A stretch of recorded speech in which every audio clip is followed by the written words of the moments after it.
சிறகடிக்க ஆசை சீரியலோட upcoming episode என்னன்னு பார்க்கலாம்.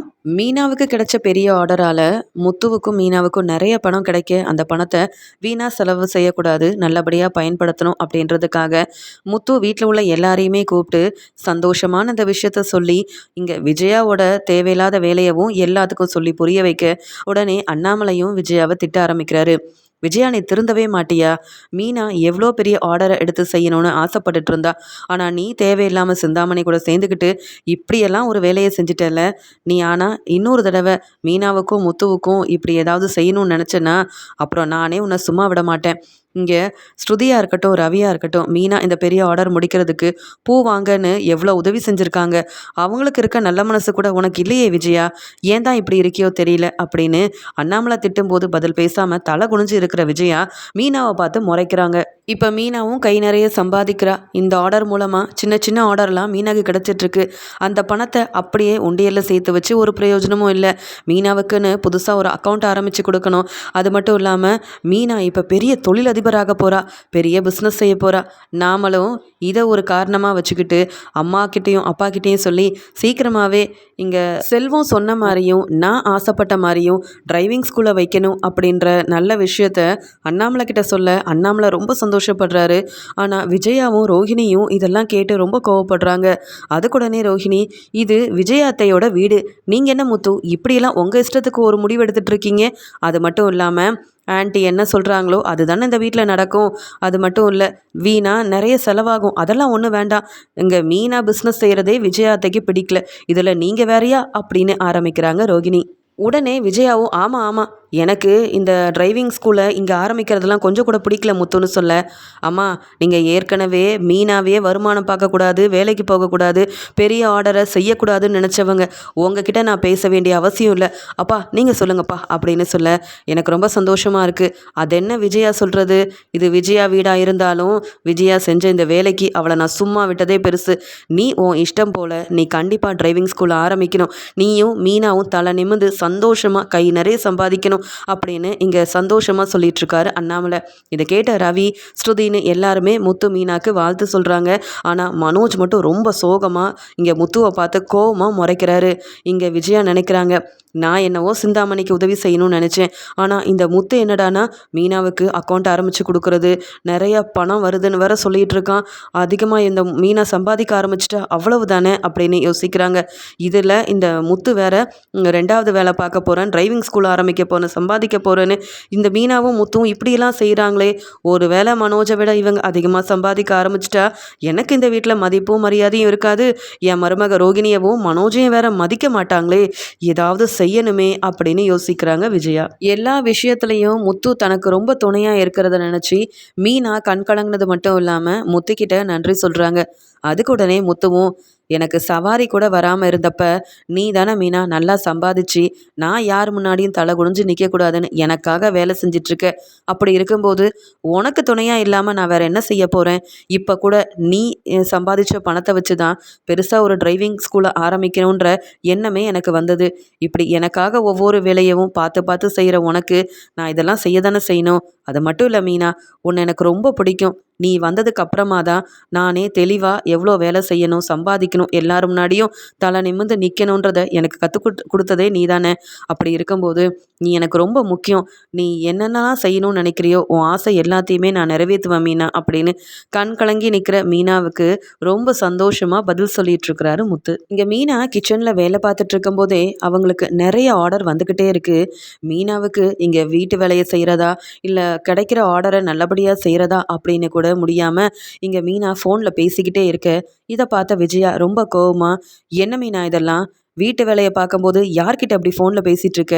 வேற வேலையே இல்லாத உன் அம்மா தங்கச்சி தம்பின்னு எல்லாரும் ஃபோன் பண்ணி பேசிகிட்டு இருக்காங்களா? முதல்ல ஃபோனை வச்சுட்டு வீட்டு வேலையை பாரு அப்படின்னு விஜயா திட்டுறாங்க. உடனே மீனாவும், நான் எதுக்காக என் அம்மா கிட்டேயும் தங்கச்சிக்கிட்டையும் இப்போ பேசணும்?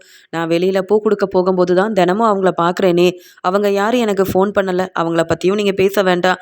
எனக்கு கிடைச்ச அந்த பெரிய ஆர்டர் மூலமாக நிறைய பேர் என் திறமையை புரிஞ்சுக்கிட்டு நான் தான் டெக்கரேஷன் ஆர்டர் செய்யணும்னு ஃபோன் பண்ணிக்கிட்டே இருக்காங்க.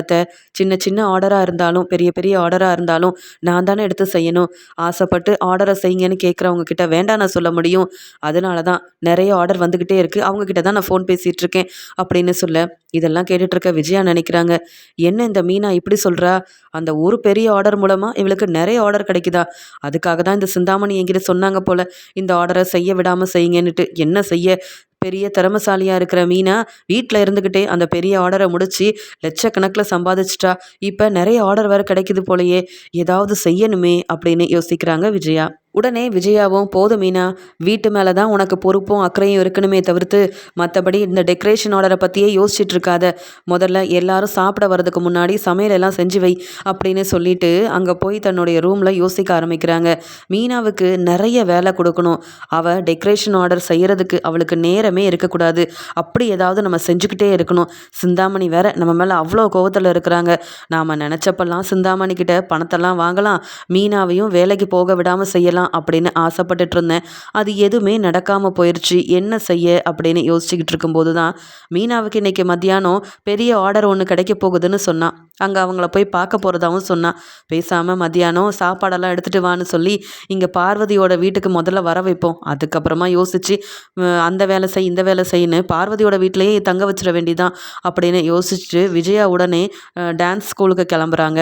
அந்த சமயம் கிளம்பும் போதே மீனா கிட்ட சொல்கிறாங்க, மீனா வீட்டு வேலையெல்லாம் செஞ்சுட்டு அதுக்கப்புறமா உன் வேலையை பார்க்கப்போ. அது மட்டும் இல்லை, மத்தியானம் எனக்கும் பார்வதிக்கும் சரியான நேரத்தில் சாப்பாடை கொண்டு வந்துரு, புரியுதா? நேரம் கழித்து வந்தனா அவ்வளவுதான் அப்படின்னு சொல்லிட்டு கிளம்பி போகிறாங்க.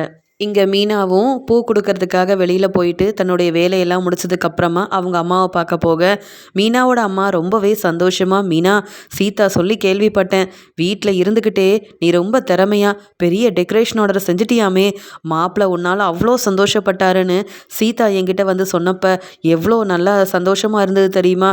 உன் திறமையே எனக்கு இப்போ தான் தெரிய வந்திருக்கு மீனா அப்படின்னு மீனாவோட அம்மா சந்திரா இங்கே மீனாவை பார்த்த உடனே புகழ்ந்து பேசுகிறாங்க. உடனே சீதாவும், ஆமாக்கா, நீ பெரிய திறமசாலி தான், மாமா உன் கூட இருக்கிறதுனால கண்டிப்பாக நீ பெருசாக சாதிக்க போறக்கா அப்படின்னு சொல்ல, உடனே மீனா சொல்கிறாங்க, அந்த பெரிய டெக்கரேஷன் ஆர்டர் கிடைச்சதால இன்னும் எனக்கு நிறைய ஆர்டர் கிடச்சிருக்கு மீனா. கிட்டத்தட்ட ஒவ்வொரு ஆர்டருக்கும் கண்டிப்பாக 1,00,000 லாபம் கிடைக்க வாய்ப்பு இருக்குது. இதே மாதிரி நான் நிறைய சம்பாதிக்கணும்னு ஆசைப்பட்றேன். அது மட்டும் இல்லை, இங்கே என் வீட்டுக்காரர் முத்தும் இப்போ வந்து டிரைவிங் ஸ்கூலெல்லாம் ஆரம்பிக்க போகிறாரு. முதல்ல என் அத்தை அதெல்லாம் செய்யக்கூடாது, அப்படி செஞ்சால் நான் விடமாட்டேன் அப்படின்னு சொல்லிட்டு இருந்தாங்க. ஆனால் வேற வழி இல்லாமல் ஒத்துக்க வேண்டியதாயிருச்சு. இப்போ நானும் கை நிறைய சம்பாதிக்க, என் வீட்டுக்காரரும் நிறைய சம்பாதிக்க போறாரு. என் வீட்டுக்காரர் எனக்கு எல்லா விஷயத்துலையும் ரொம்ப துணையாக இருக்கிறதுனால தான் எல்லாத்தையும் பார்த்து பார்த்து நல்லபடியாக செஞ்சு முடிக்க முடியுது அப்படின்னு முத்துவையும் விட்டு கொடுக்காம பேசிட்டு இருக்காங்க மீனா. உடனே சந்திராவும் மீனா கிட்ட கேட்குறாங்க, ஆமாம் மீனா, சம்மந்திக்கு ஏதோ முடியலன்னு தானே அந்த பெரிய டெக்கரேஷன் ஆர்டரை கூட செய்ய போகாமல் இருந்த, இப்போ சம்மந்தி எப்படி இருக்காங்க, நல்லா இருக்காங்களா அப்படின்னு கேட்க, உடனே மீனாவும், அதை ஏமா கேட்குறீங்க, என் அத்தை பொய் சொல்லி ஏமாத்திருக்காங்க. அந்த பெரிய ஆர்டரை செய்கிறதுக்கு நான் வெளியில் போகக்கூடாது, அந்த டெக்கரேஷன் ஆர்டரை நான் நல்லபடியாக முடிச்சுட்டா நிறைய வருமானம் வரும்னு தெரிஞ்சுக்கிட்டு வேணும்னே பொய் சொல்லி நடித்து என்னை ஏமாத்திருக்காங்கம்மா. என் அத்தை ரொம்ப நல்லா இருக்காங்க. அது மட்டும் இல்லைம்மா, நான் இந்த டெக்கரேஷன் ஆர்டரில் நல்லபடியாக முன்னேறக்கூடாதுன்னு நினைக்கிற அந்த சிந்தாமணியோட பேச்சை கேட்டுக்கிட்டு தான் அத்தை இப்படியெல்லாம் செஞ்சுருக்காங்கன்ற உண்மை சிந்தாமணி கிட்ட விஜயாத்தை பேசிகிட்டு இருக்கும்போது தான் எனக்கே தெரிய வந்தது. உடனே என் வீட்டுக்காரர்கிட்ட இதை சொல்ல, இங்கே அண்ணாமலை மாமா விஜயாத்தைய நல்ல கேள்வி கேட்டு நல்லாவே திட்டினாங்க. இதுக்கு மேலேயும் அத்தை திருந்தலைன்னா நான் என்னம்மா செய்கிறது? ரோஹிணி சம்பாதிக்கிறாங்க, ஸ்ருதியும் சம்பாதிக்கிறாங்க, நான் மட்டும் சம்பாதிக்கக்கூடாதுன்னு நினைக்கிற இந்த விஜய் அத்தைக்கு சரியான பாடம் புகட்டணும் தான் நானும் நினைக்கிறேன். கிடைக்கிற வாய்ப்பெல்லாம் நல்லபடியாக முடிச்சு கொடுத்து நிறைய பணம் சம்பாதிக்கணும்னு ஆசைப்படுறேம்மா. எனக்கு துணையாக என் வீட்டுக்காரர் இருக்கிறதுனால கண்டிப்பாக என் முன்னாடி விஜயாத்தை தலை குனிஞ்சு தான் நிற்க போகிறாங்க அப்படின்னு மீனா பேசிகிட்டு இருக்காங்க. இதை கேட்டுட்டு சீதா சொல்கிறாங்க, அக்கா, நிஜமாவே உன் மாமியார் இவ்வளோ செஞ்சுருக்காங்களா? வேணும்னே தாங்க அப்போ இவ்வளோவும் செஞ்சிட்டு இருந்திருக்காங்க. பாரு, முத்து மாமா மட்டும் உனக்கு துணையாக இல்லைன்னா என்னென்னவோ நடந்திருக்கும். இப்போ முத்து மாமாவால் உனக்கு நிறைய ஆர்டரும் கிடைக்கிது, முத்து மாமாவும் டிரைவிங் ஸ்கூல் ஆரம்பிக்க போகிறாங்க. என்னதான் உன் அத்தை தேவையில்லாத வேலையை செஞ்சாலும் நீ இப்போ முன்னேறிக்கிட்டே தானே போகிற, அதுவே எனக்கு சந்தோஷமாக இருக்குக்கா அப்படின்னு சொல்ல, அப்போ தான் இங்கே மீனா சொல்கிறாங்க, அம்மா, நான் ரொம்ப நேரம் ஆகுது, என் அத்தை வேற இங்கே பார்வதி அத்தை வீட்டுக்கு போயிருக்காங்க, நான் சாப்பாடெல்லாம் கொண்டு வரணும்னு சொல்லிட்டு போயிருக்காங்க. சரியான நேரத்துக்கு போகலன்னா அதுக்கும் பெரிய பிரச்சனை செய்வாங்க, மறுபடியும் வெளியில் நீ வேலைக்குன்னு போகக்கூடாதுன்னு சொல்லுவாங்கம்மா. சரி, நான் கிளம்புறேன் அப்படின்னு சொல்கிறாங்க மீனா. இதை பார்த்துட்டு சீதா சொல்கிறாங்க, அக்கா நீ எதுக்கு எடுத்தாலும் உன் மாமியாரை பார்த்து பயப்படாத. அவங்க என்ன பேசுகிறாங்களோ அதுக்கு ஏற்ற மாதிரி சரியான பதில் கொடுத்தாதான் உன் வேலைக்கோ இல்லை உனக்கோ அவங்களால எந்த பிரச்சனையும் வராதுக்கா. சரி நீ கிளம்பு அப்படின்னு சொல்ல, மீனாவும் வீட்டில் போய் சாப்பாடெல்லாம் எடுத்துக்கிட்டு பார்வதியோட வீட்டுக்கு போகணும். இங்கே விஜயா சொன்ன மாதிரியே சரியான நேரத்துக்கு சாப்பாடெல்லாம் கொண்டு போகணுமே அப்படின்னு சொல்லிட்டு அங்கேருந்து கிளம்புறாங்க. அங்கே பார்வதியோட வீட்டுக்கு வந்த சிந்தாமணி விஜயா கிட்ட பேசிகிட்டு இருக்காங்க. என்ன மேடம் நீங்கள், உங்களை நம்பி நான் எவ்வளோ ஏமாந்து போயிட்டேன். அந்த மீனாவுக்கு இப்போ நிறைய பேர் ஆர்டர் கொடுக்க தயாராக இருக்காங்க. டெக்கரேஷன் ஆர்டரை என்னை விட மீனா தான் நல்லபடியாக செய்கிறான்னு பேசிக்கிறாங்க. எனக்கு இனி வருமானமே வராது போல். உங்கள் மருமகளை கைக்குள்ளே வச்சுக்க உங்களுக்கு தெரியலையே. நான் சொன்னது தான் நடக்க போகுது பாருங்க. உங்கள் மருமக மீனா இதே மாதிரி கை நிறைய சம்பாதிச்சுக்கிட்டே இருந்தால் நீங்கள் தான் வீட்டு வேலையெல்லாம் பார்க்க வேண்டியதாக இருக்கும். அது மட்டும் இல்லாமல் மீனா உங்களை மதிக்கவும் மாட்டா. மீனா முன்னாடி நீங்கள் தலை குனிஞ்சு தான் நிற்க போகிறீங்க. இனியாவது உங்கள் மருமக மீனா வெளியில் போய் வேலை செய்யக்கூடாதுன்னு ஏதாவது செய்யுங்க அப்படின்னு பேசிகிட்டு இருக்கும்போது இங்கே பார்வதி சொல்கிறாங்க, விஜயா இதெல்லாம் சரியில்லை. மீனா முத்து எவ்வளோ கஷ்டப்பட்டு வேலை செஞ்சு சம்பாதிக்கிறாங்க. இந்த சிந்தாமணியோட பேச்சை கேட்டுக்கிட்டு மீனாவுக்கு நீயும் ஏன் இவ்வளோ பிரச்சனை தரணும்னு நினைக்கிற? எனக்கு என்னவோ இதெல்லாம் சரிப்பட்டு வராதுன்னு தோணுது. மீனாவை பற்றி எனக்கு நல்லா தெரியும். மீனா கண்டிப்பாக உன்னை நல்லபடியாக பார்த்துட்ருக்கா. ஏன் வீட்டு வேலையை செஞ்சுக்கிட்டு பொறுப்பாக இருக்கிறது மீனா மட்டும்தான். அப்படி இருக்கும்போது சிந்தாமணியோட பேச்சை கேட்டுக்கிட்டு நீ நடந்தா அப்புறம் உனக்கு தான் பிரச்சனை வரும் பார்த்துக்கோ அப்படின்னு சொல்ல, அதுக்குடனே விஜயாவும் நீ அமைதியாரு பார்வதி, சிந்தாமணி சொல்கிறதும் சரிதானே. ரோகிணி ஸ்ருதி மாதிரி இந்த மீனா என்ன பணக்கார வீட்டில் இருந்தா வந்திருக்கா? அவளை அதுக்கு வெளியில் போய் வேலை செய்யணும்? சம்பாதிக்கிற திமிரில் முத்துவும் மீனாவும் என்னை எவ்வளோ ஏளனமாக பேசி அவமானப்படுத்துகிறாங்க தெரியுமா? என் வீட்டுக்காரரு என்னை அந்த மீனாவால் ரொம்ப திட்டாரு அப்படின்னு பேசிகிட்டு இருக்க உடனே சிந்தாமணி சொல்கிறாங்க, சரியா சொன்னீங்க மேடம்.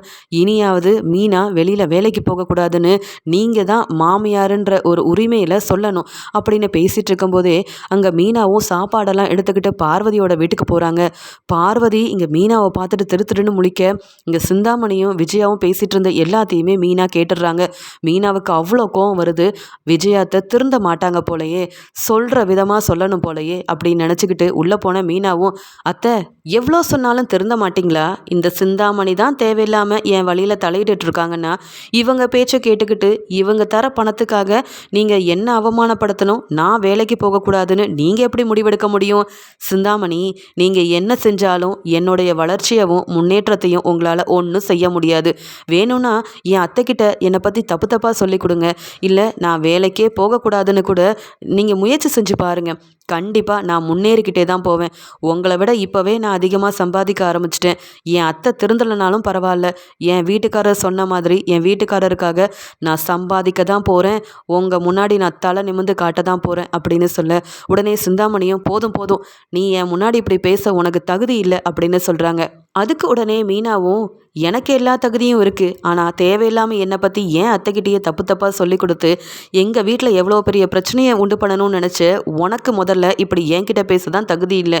உன்கிட்ட பேசணுன்ற எந்த ஒரு விருப்பமும் ஆசையும் எனக்கு இல்லவே இல்லை. முடிஞ்சால் என்னை விட சம்பாதிச்சு காட்டு. அப்படி இல்லைன்னா நேர் வழியில் நேர்மையாக உழைச்சி முன்னேற வழியை பாரு. அதை விட்டுட்டு எனக்கு ஏதாவது பிரச்சனை செய்யணும்னு நினச்சி அப்புறம் நான் பார்த்துட்டு சும்மா இருக்க மாட்டேன். என் அத்தை இருந்தாலும் பரவாயில்லைன்னு உன்னை பலார்னு வெளுத்து வாங்கி அவமானப்படுத்திடுவேன். இதுக்கு மேலேயும் என் வழியில் என் அத்தையாக இருக்கட்டும் நீயா இருக்கட்டும் வந்தீங்கன்னா அப்புறம் நான் மட்டும் இல்லை என் வீட்டுக்காரரும் சும்மா இருக்கவே மாட்டோம் அப்படின்னு சிந்தாமணியை வெளுத்து வாங்கி அவமானப்படுத்தி பேசுகிறாங்க. இங்கே மீனா இதுக்கு மேலேயும் இங்கே இருந்தால் மீனாவால் நம்ம தலை குனிஞ்சு நிற்கணும் அப்படின்னு சொல்லிட்டு, வர மேடம், உங்கள் மருமக உங்களையும் மதிக்கலை என்னையும் மதிக்கலை. இதுக்கு மேலே நான் இங்கே இருந்தால் சரிப்பட்டு வராது அப்படின்னு மீனா ரொம்ப கோபமாக பேசினதாலையும் மீனா முன்னாடி அவமானப்பட்டது மட்டும் இல்லாமல் எல்லாரும் முன்னாடி மீனா வெளுத்து வாங்கி பலார்னு இங்கே வெளுத்துட்டானா என்ன செய்கிறது? பேசாமல் இங்கேருந்து கிளம்புறது தான் ரொம்ப நல்லதுன்னு நினச்ச சிந்தாமணி இங்கே மீனா பேசிக்கிட்டே இருக்கும்போது பதில் பேச முடியாமல் அவமானப்பட்டு தலை குனிஞ்சி பயந்துக்கிட்டே பார்வதியோட வீட்டிலேருந்து வெளியில் கிளம்பிடுறாங்க. உடனே மீனா சொல்கிறாங்க, நான் நேர்மையாக உழைச்சி முன்னேறணும்னு நினைக்கிறேன் அத்தை, ஆனால் அந்த சிந்தாமணி அப்படி இல்லை. எனக்கு கிடைக்கிற வாய்ப்பெல்லாம் வாங்கிட்டு அந்த வாய்ப்பையும் சரியாக பயன்படுத்தாமல் பணத்தை மட்டுமே நோக்கமாக வச்சு சம்பாதிச்சுட்டு இருக்காங்க. அதனால் இந்த சிந்தாமணிக்கு சப்போர்ட் பண்ணணும்னு நினச்சி பணத்து மேலே உள்ள ஆசையில் நீங்கள் அவமானப்பட்டு நிற்காதீங்க. இனி நீங்கள் மட்டும் இல்லை, என் வழியில் யார் வந்தாலும் அவங்களுக்கும் இதே நிலைமை தான். யாருக்கும் மதிப்பும் மரியாதையும் நான் தரப்போகிறதே இல்லை. எனக்கு என் வேலை தான் முக்கியம். இந்தாங்க சாப்பிட்டுட்டு வீட்டுக்கு வாங்க அப்படின்னு சொல்லி சாப்பாடை கொடுத்துட்டு ரொம்பவே கோவமாக மீனா அங்கேருந்து கிளம்பிடுறாங்க. என்ன இந்த மீனாக்கு இவ்ளோ கோவம் வருது? நல்ல வேளை சிந்தாமணி முன்னாடி நம்மள அவமானப்படுத்தாம இருந்தா. சிந்தாமணியே பயந்து போயிட்டாங்க. இனி இந்த மீனா கிட்ட பார்த்து தான் பேசணும் போலயே அப்படின்னு மீனா பேசின பேச்சால பயந்து போய் நிக்கிறாங்க விஜயா.